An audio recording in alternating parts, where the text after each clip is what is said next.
Welcome to this week's Office Hours.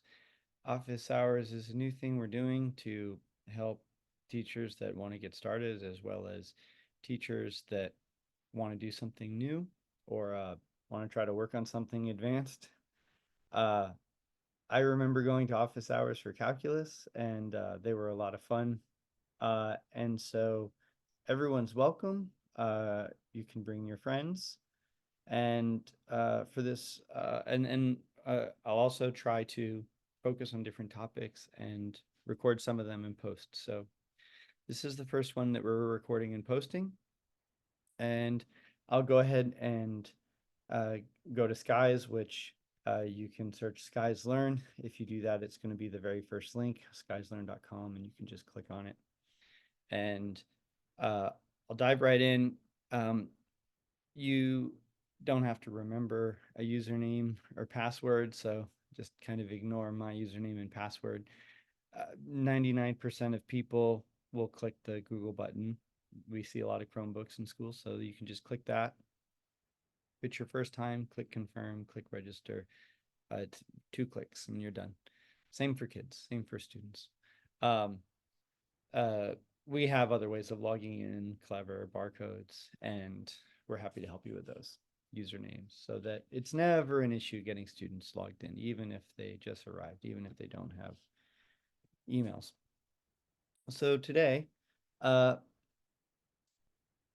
I'm going to cover some topics that I thought teachers would like to know about if they both are new to Skies or if they've been using Skies for a while. Um, and so what I was going to focus on today were some of the big ideas in Skies. And I'm going to make, as I usually do, Skies materials as I go. If any of you have been to presentations from me or Julius, Julius is the founder of Skies, and we built Skies together. We will document things as we go. And so you can always come back and look at them. And so uh, today I wanted to emphasize um, some of the key benefits that teachers have been telling me about Skies. A lot of you know that I visit schools during the year, and that if you have some colleagues that want to get started, I can schedule a visit to your school. And when I do this, I get to learn about benefits. The teachers share their benefits. They're happy to share their benefits. I really appreciate that. That keeps us going every day. Um, I also learned about some key misconceptions. So I thought maybe that would be a fun topic to include today. Key benefits, key misconceptions, and also most of you know, Julius and I have a science background, and we love when we feel like we're discovering things, and when you work with thousands of teachers over a decade, get to discover things. And I wanted to share um, uh, insights that I've picked up from teachers. And I think it's exciting that some of these insights I hear from both primary, early primary, and secondary. So today I was earlier meeting with a new school, and someone who didn't get to really participate in one of my presentations was asking me to remind them what Skies was. And I said, well, it's kind of like think of PowerPoint. Most people kind of think of Google Slides these days, but it's kind of just like a slide deck, and your students can uh, interact with the slide deck. And one thing I just want to say is that Skies was designed for in class. Um, what I think one of the buzzwords was blended learning. And so it's not just about presenting and presenting, um, but it's also about should that be hyphenated? um, it's also about engaging the students and also changing things on the fly, evolving things, making things better. Like I just edited that. there's certain different technologies that we always try to make it really easy for teachers to take their idea and put it into a lesson. That's I'm getting a little abstract. So let me go get concrete and share a couple things about the first topic, benefits. Um, and so um, I'm very curious for any advanced teachers that see this. Like, I hope they share in comments or messages to me, the ones that I'm if I miss theirs. But in terms of benefits, I want to point out that one thing I hear from teachers all the time is organization. Um, and another one is time saving. Another one is paper. I'm not against writing on paper, and I love it when kids document work. So I'm going to address that. But like a lot of teachers, I would say most teachers would be very happy if they could free themselves from the shackles of the copying machine, at least a little bit.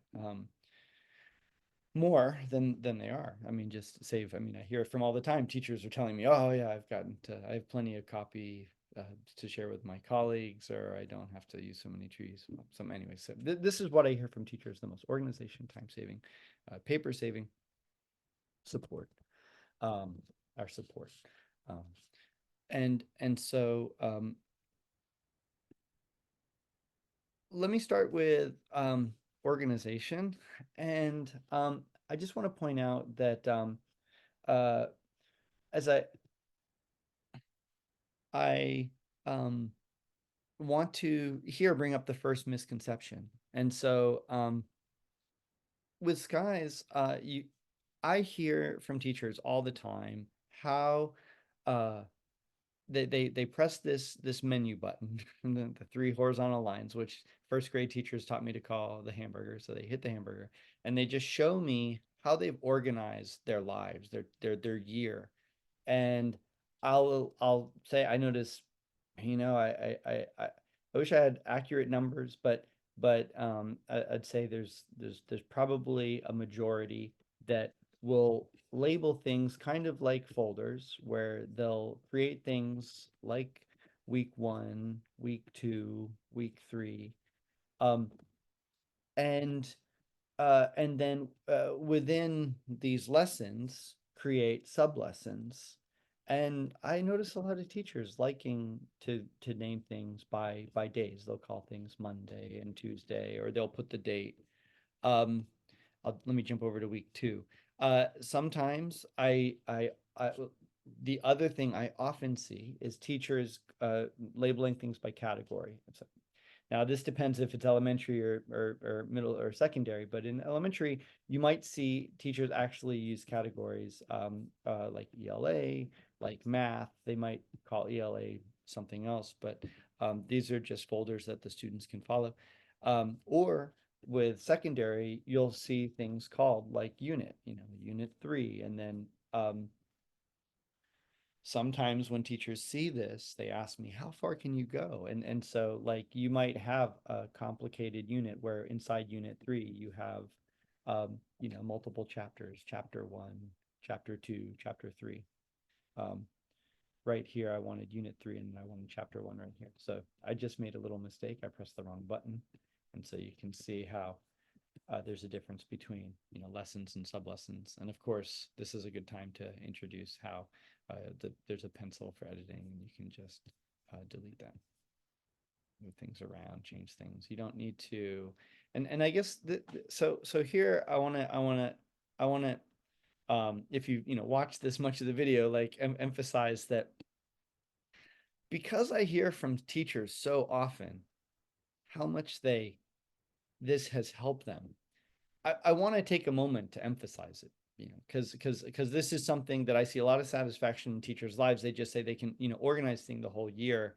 And of course, we've made it, there's an organized button down here. We've made a very easy way to recycle things, use from year to year, improve things, refine things, and it only copies over the lesson. It doesn't copy the student work. And we love to help you do that. And so yeah, teachers really emphasize how this has helped organize. And here's where I want to also share my first insight is that not only for elementary, but when we've had teachers, we've had department chairs of science departments that surveyed students that had been using uh, Google Docs and started using Google Docs with skies and asked the students, do you like this? How do you feel?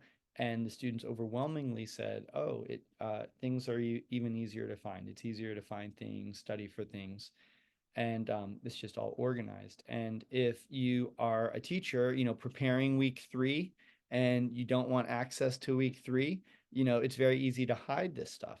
And if you're a student and you need to go back and review what you did on Tuesday, it's easy for you to do that. And if you're a student that like um and in here, I want to slow myself down so I don't get too excited and talk about details, um, as opposed to the bigger ideas like key benefits, key misconceptions, and key insights. But um, you could imagine that when it comes to um, who should have access to your lessons, specific students that might need more time or need more differentiation or whatever.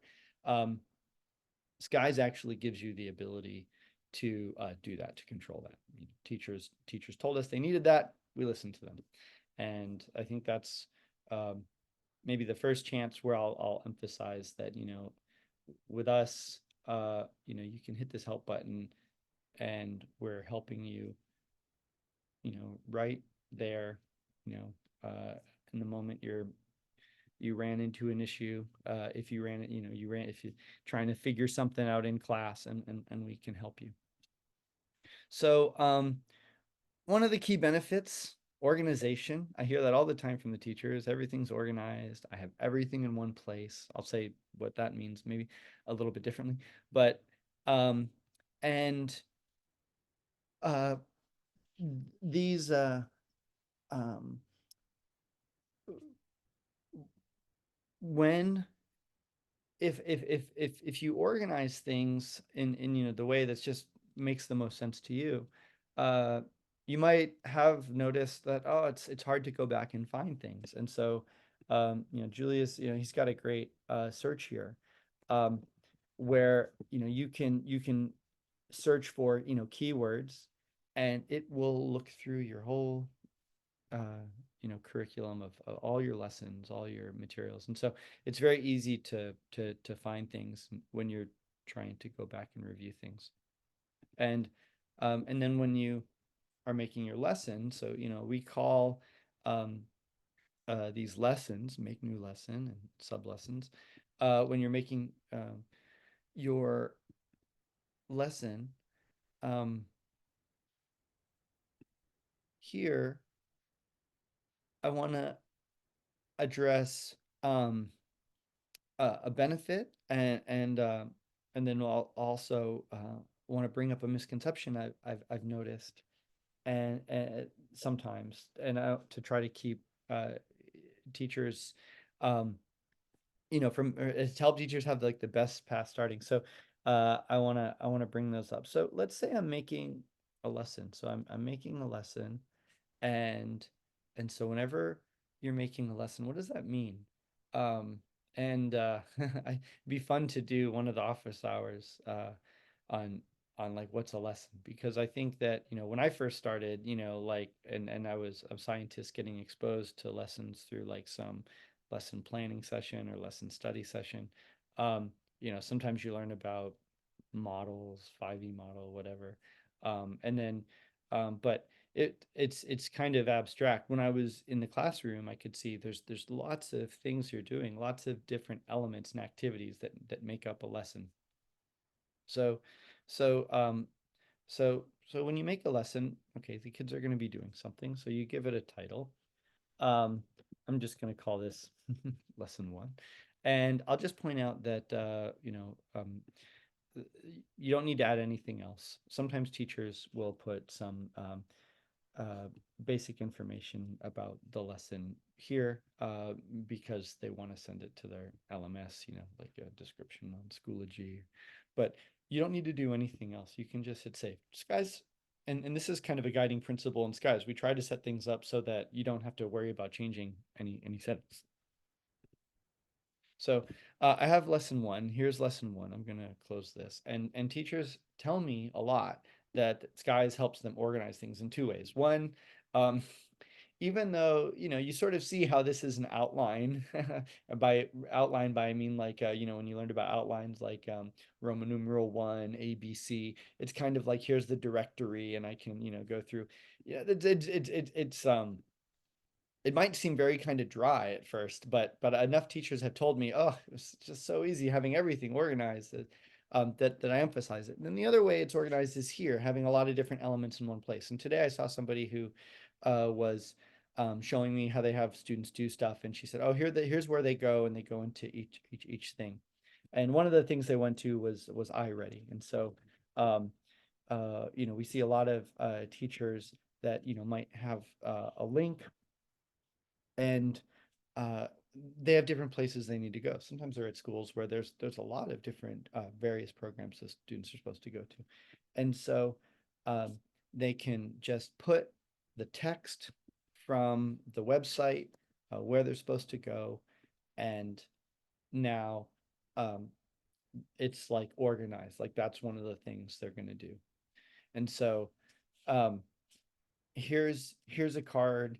Um, you know, and if I wanted to um, make this have a picture of iReady, we try to uh, give you the flexibility you need to personalize what you're doing, and so when the students click on this, they're taken to iReady. And then the students might move on to something else. They might move on to a different activity. Your routine might involve, it really depends, of course, if you're primary or secondary. If you're primary, maybe you're doing some kind of, reading or something. Um, if you're secondary, maybe it looks more like a discussion. Although I want to talk about like discussions for, early grades. I've been really impressed by what's possible with Skies. Um, and so you can have all the different parts of your lesson broken up like this. And one thing I just want to point out is that as you're getting started with Skies, you kind of want to think of the lesson that is like the thing, that you label here, all the stuff in here as things that are kind of go together, and that you might want to grade together. So Skies, where it's really going to give teachers a lot of their lives back, where like I've heard teachers just saying, oh, my life has been changed, is they the grading, how much time they save grading, so much time saved grading. And so um, you kind of want to think of this stuff as stuff you might grade together. And I think that's a good point, because sometimes teachers, you can imagine, just add more and more and more and more.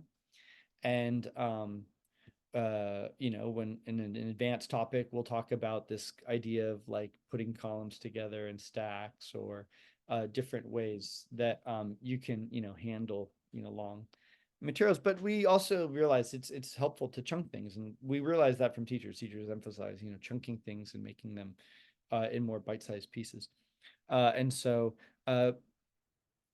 think about grading together. And so say one of the reading things they wanted to do is they wanted to read some materials. So um, Skies has some content. We have a button here for some core content, but we really try to focus. We really focus on helping you use your content, your well of content.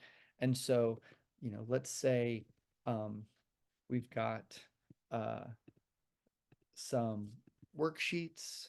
Um, I've got a worksheet right here. Uh, we can show you many easy ways of bringing the materials and dropping them into Skies. And Skies usually kind of does the default thing so that you can import. But it's also very flexible. So we've listened to what teachers need, and when it doesn't work exactly the way you want, then maybe this is the second time where I'll emphasize the support. You can hit this button and you can say, hey, there's something going on in this lesson. I'd like to discuss. We love to, talk shop with teachers. And so let's say, this was a reading that was easy enough for some primary students. and you want them to read. Well, you allow them to read. You allow them to respond by reading. So you click responses and you click on the microphone, and now they can read. Or maybe it's secondary and you click that and you allow them to record something about the conversation. Couple key tips is misconceptions. It's like this recording limit. You got to click it to actually, now you have a recording limit. You could say, I'm going to give them 1 minute. You'll know that you click the right button because you'll see it's allowed. It'll say, okay, recording audio is allowed. It also says recording text is allowed. What does that mean? I think this is a good point, and I'm is that Skies allows teachers to give students multiple ways of responding, multiple modalities, this universal design for learning, all these different ways, all these different boxes could give students a way to respond. You want to turn on the ones that you allow, that you want to allow. And so if it's okay in your mind, if a student just types an answer, uh, then allow that. If I turn this off, then students are only allowed to record their audio. Um, Another example, maybe you turn on these two. Students would have a choice. They could record a video or they could record an audio. Um, One thing I'll point about text, because text is kind of special, so I'll mention it a couple times. It's kind of a key kind of a misconception, is that let me just demonstrate by hitting demo, is that you can always type text. Students are always allowed to type text because teachers felt strongly that should be allowed. That should always be there. But if you turn this on so that now text is just a allowed by itself, then students could choose to only type text. They could choose not to submit the sound recording. They could choose to just submit that. And um, and so this puts you in control. If you wanted students to read this, you could just set it up like this, and now they can read it. And they could add text if they wanted to. For example, if they knew how many words it was, they could write down the number. If this was middle school or high school students, they could read and then have a discussion. And when they record themselves, I here want to share one of the key insights that was shared between both first grade and also middle school. And that is and there were two key insights here, and I think these are really powerful instructional things that came from teachers. Okay, so I'm going to record myself. I think it was interesting how they were buried with all of their artifacts, but this became too expensive, so then they started painting it on the walls. Okay, so I'm just talking gibberish. It's about what this article is about. Um, so there's an answer. Now, what multiple teachers told me they observed in the classroom is that students would listen to it.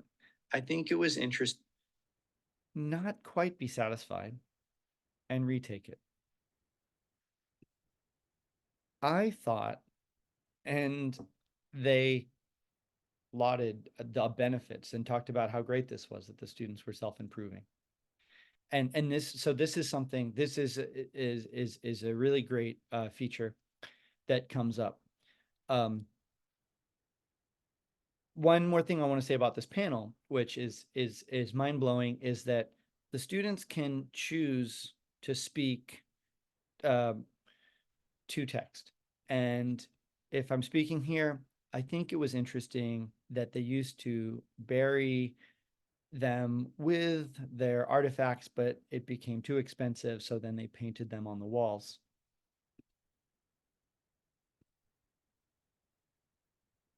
So here's what I want to quote a teacher who recently said how essential this was for his emerging bilingual or EL populations, that um,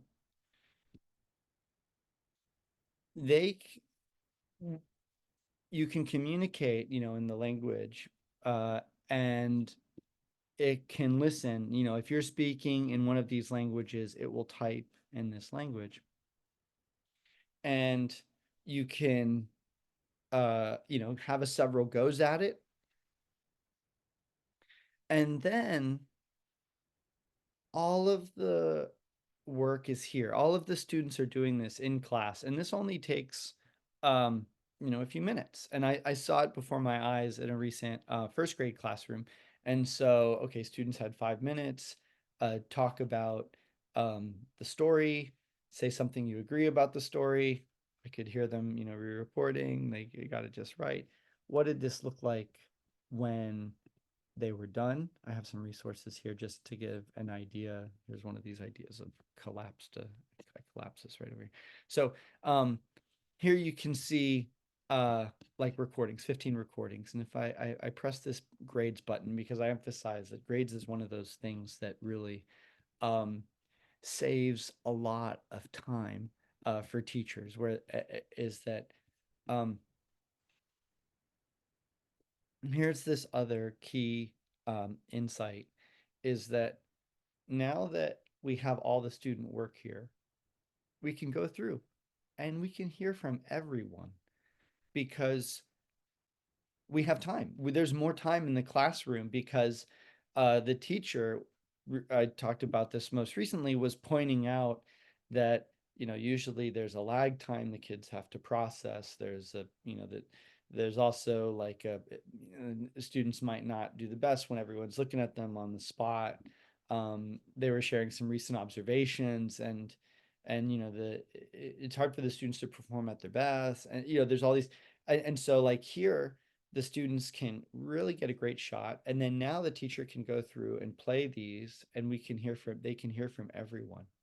And um, one thing that I thought was a great strategy when I saw this happen in um, a first grade classroom was that there were a couple situations where there was some noise in the background, and so you might wonder, how well does this work? And I mean, it works phenomenally well, and I've witnessed it in the classrooms where everyone's talking at the same time, and I'm just kind of, in the background hearing everything. But up close, these microphones are so great that when they're sitting at their desk, even though everyone's doing it at the same time, but sometimes you hear these background noises.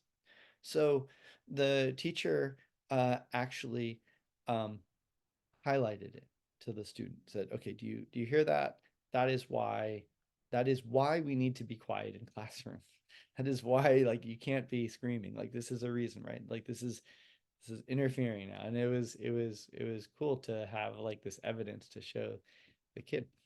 And so, and it's recorded, it's documented. Like, also, like, if you had material that you needed to show other teachers, other coaches, RSP, parents, of course there are ways that the parents can log in and see their child's um, work.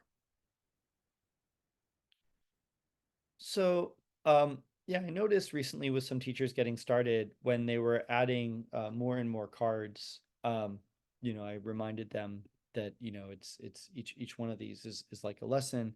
And we were talking about grading, and and uh teachers have emphasized grading to me a lot. And so I hope you get to see, part of this about the grading. If you're an expert user, this is probably, yeah, like old news.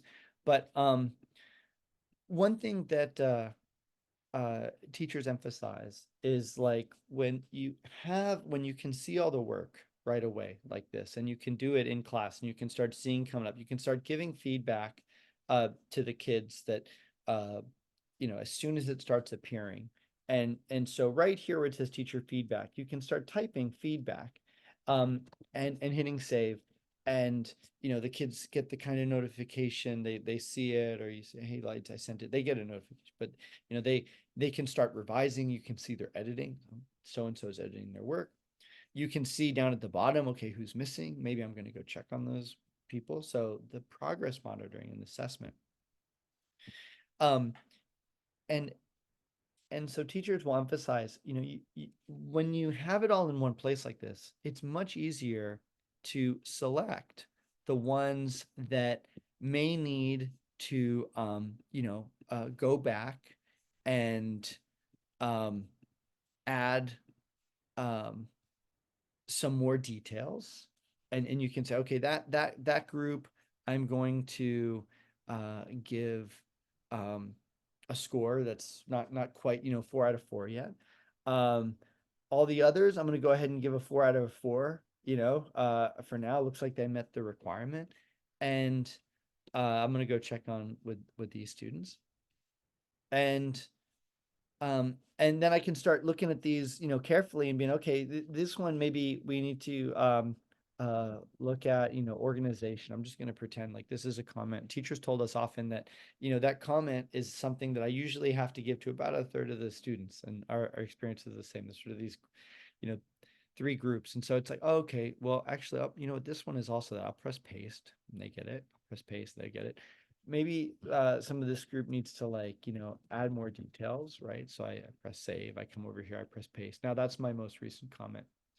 In addition, um, to giving students responses via text, which works great in cases where students can read. Um, Even when they can read, but especially if they can't, the other two very useful types of feedback are either annotation or voice recording. Annotation, where you can draw on things, and in Skies, you can even draw and record both the audio and the sound, um, or where you're just voice recording feedback. And the students can then play that back and listen to it. Um, and so I was struck recently with just K-12, this emphasis on things can be organized.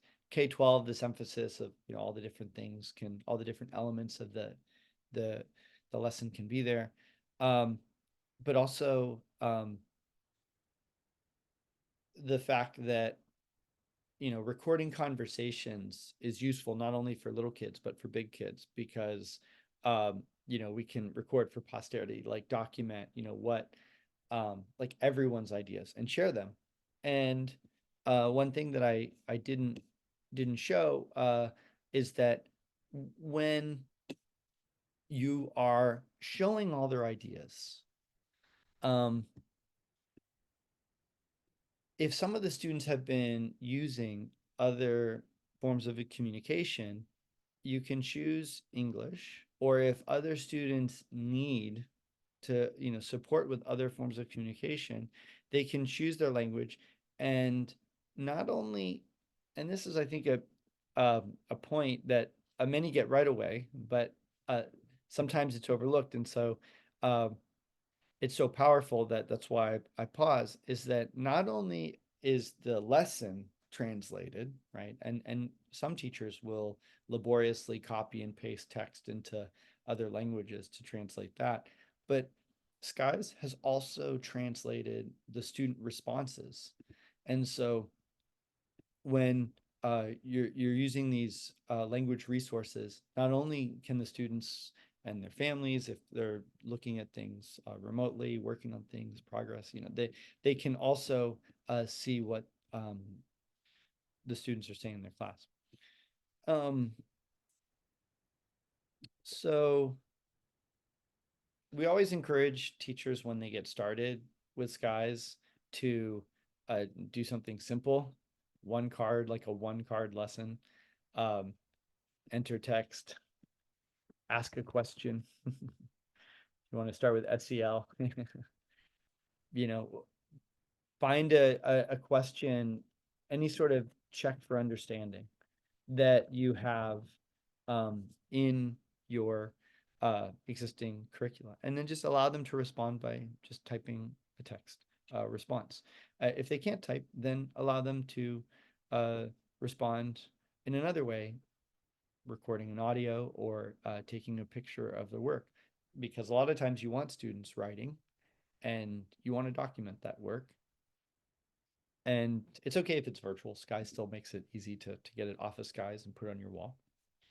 Um, and I think that well, I think that if teachers um, uh, I a lot of teachers emphasize uh, that um, in addition to this, kind of responding, allowing the students to respond to your lesson and checking for understanding, um, uh, which is just really fast, really easy. Give the kids feedback.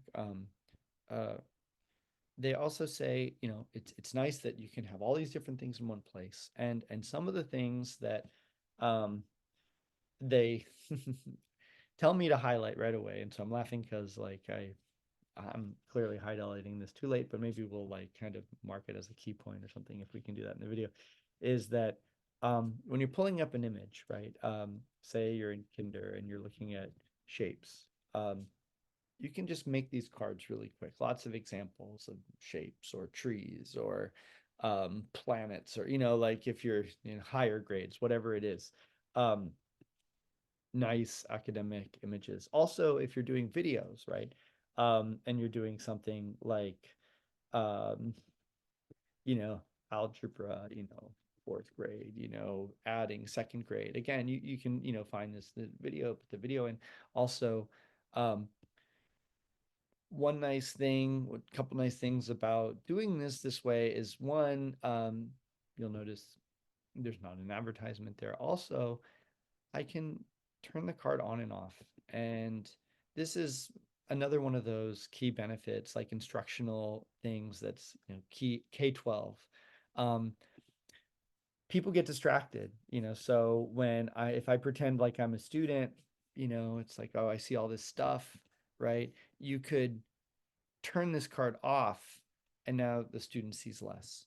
And not only can you turn stuff off, but you can turn stuff on for specific groups, and you can create various groups. And so this is a tool that turns out to be, yeah, helpful K-12. And at the videos are one of the earliest applications we see in the youngest grades. They can, rather than having lots of bookmarks, like a bookmark, they can um, instead have uh, lessons that have all the number songs and letter songs, and inside they can have those videos, and those videos can be turned on and off for different people. And so this idea of differentiated instruction and turning things on and off for specific students. Um, so I think one of the um, yeah, last points I kind of wanted to come back to was efficiency. I mentioned that we had early primary teachers and teachers that were in secondary saying, oh, when I have the students recording their discussions or their idea or their basic whatever, I get better results. They get to retake them, but also I don't have like waiting in between as I call from one to the other. I can go through all of them. I can play in whatever order, we can discuss them some more. So there's that efficiency.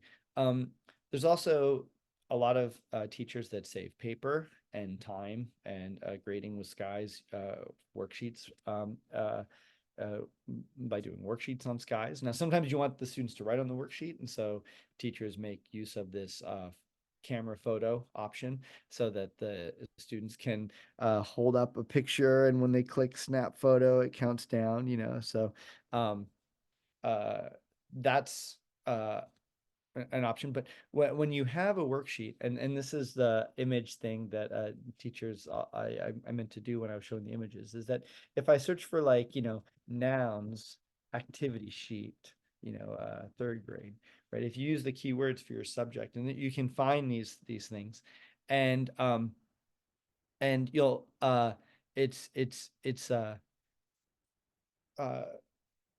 you can find something that you like, but we really like to help you, use the things that you already have.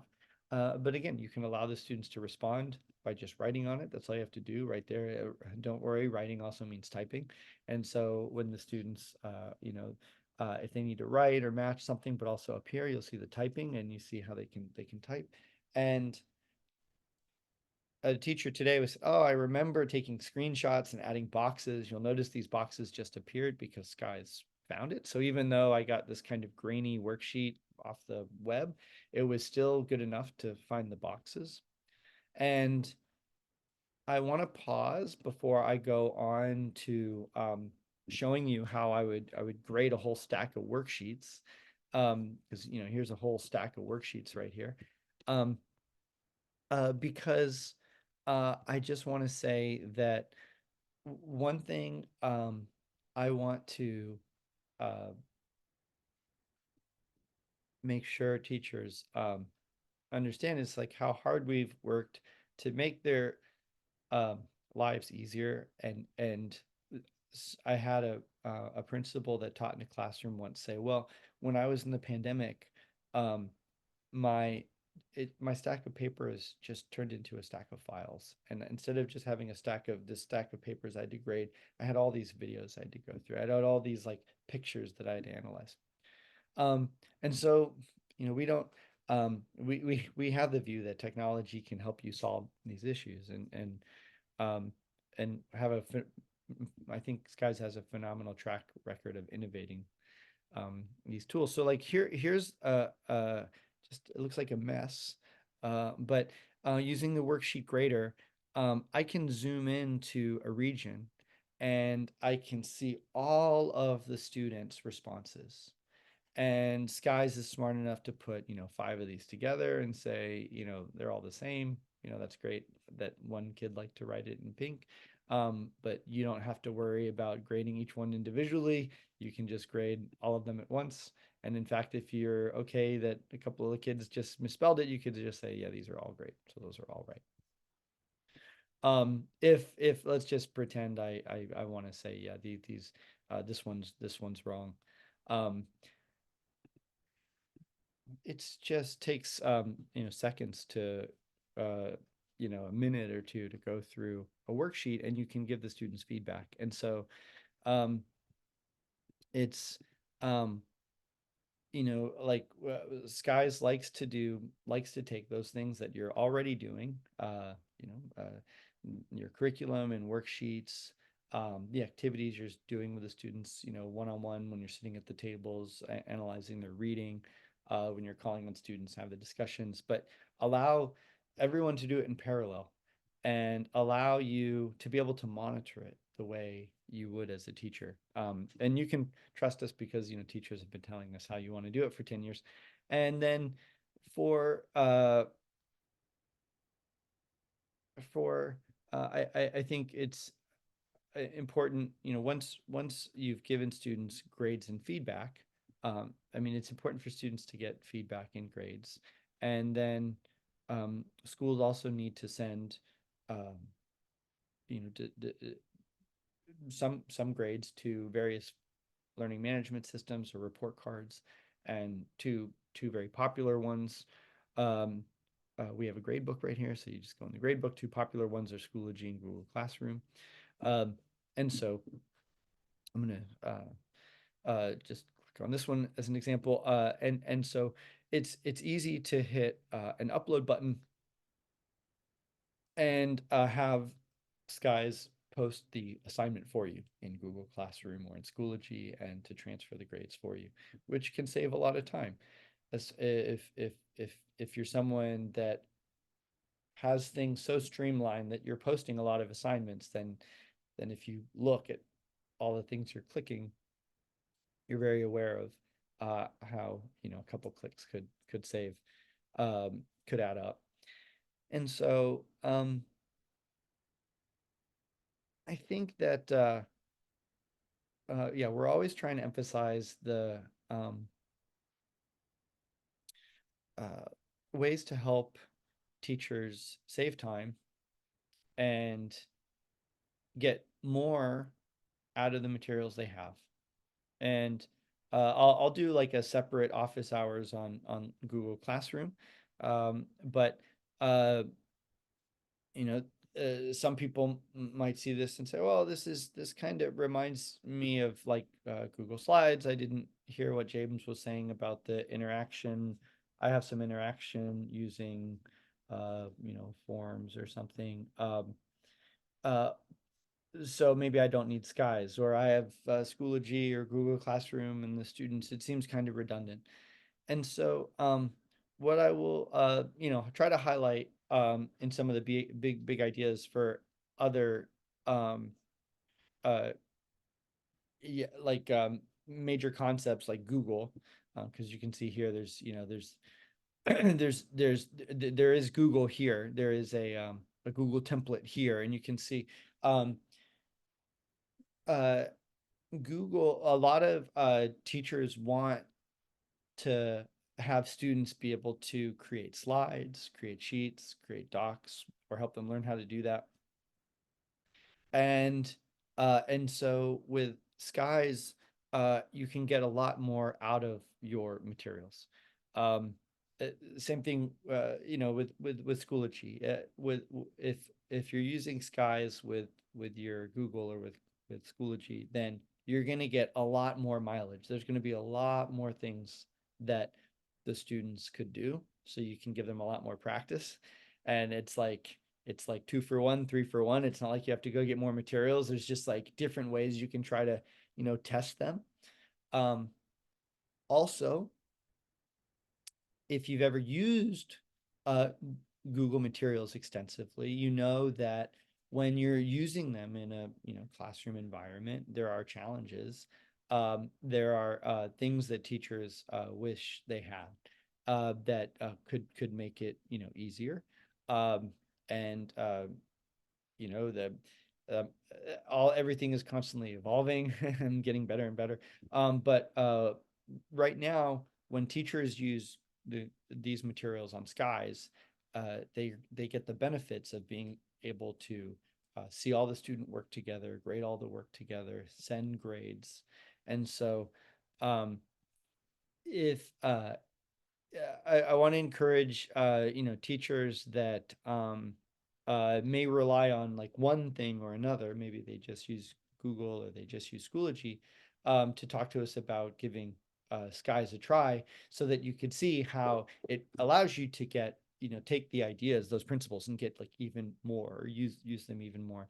And then plus there's just these other like almost magical tools that allow you to really push the limits of interaction and collaboration and feedback to students, that like allow you to, and so I'll get into some of the advanced. We haven't really touched on any of the advanced things, right? We didn't talk about generators or quizzes. The more of the simplest ways to get started, and things to watch out for. um but um I will yeah, be very curious for anyone to send me emails or comments or questions about things they'd like me to address or follow up on a future one, um, future office hours. And yeah, and I'll just say, just one last reminder is in terms of getting started, uh, the we'll post the information right there in the description, and also like in the video. If you just go to the end of the video, like this is the end of the video, you'll also see my name, James Maloney. You'll see my email, james@skieslearn.com. You'll see my phone number, and you can call me about getting started. And if you're at a school, great. And if you're at a school that doesn't use Skies, that's fine. I'll help you get started for free. Uh, I, I will be happy to help anyone that is interested in getting started with Skies uh, for free. We have a great free offer, um, uh, that's risk free, and so yeah, you can just let me know you want me to set you up. All right. And I hope I see you at a future office hours.